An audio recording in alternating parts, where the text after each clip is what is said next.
गोटे गाँव रे बुद्धिया काउटे रहुथिला। से समस्त प्रिय मध्य थिला। ताकू जोठू जहा जेतिके मिलुथिला ताकू खाई से तार दिन बितेई दउथिला।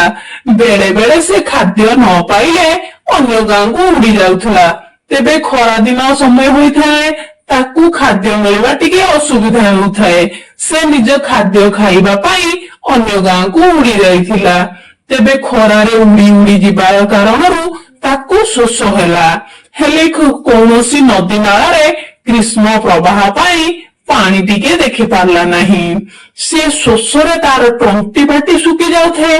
कौन करिबो किछि बुद्धि बाट देखा जाउ न थाए।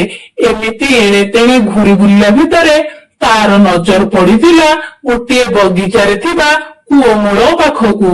सेई कूअमूलरे गोटे माठिया थिला। से मने मने भाबिथिला एई माठियारे निश्चय किछि पानी थिबो। तेणु से माठिया पाखकू जाइथिला। माठियारे पानी देखि तो खुशी होइथिला। एहा पर से तार ठंट बुड़ेइथिला किंतु माठिया पानी पाखरे तार ठंट पहुंची नथिला। से निराश होइथिला। एणे ताकू शोष लागुथिला। कौनसी जगह पानी मध्य ताकू देखा जाउनथिला। तेणु से गोटे बुद्धि चिंता कला। आख पाखरे पड़िथिबा छोट छोट गोड़ी को से तार ठंटरे आनी माठिया भितरे पकाइथिला। माठिया भितरे काउटी गोड़ी पकाइबा परे पानी धीरे धीरे ऊपर उठिथिला।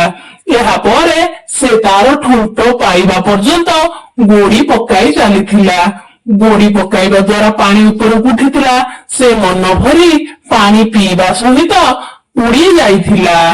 तेबे पिले माने आमे एथिरु कौन सुखिले? धैर्यर सहित काम कले सफलता मिले। इच्छा थिले उपाय आपे आपे आसे।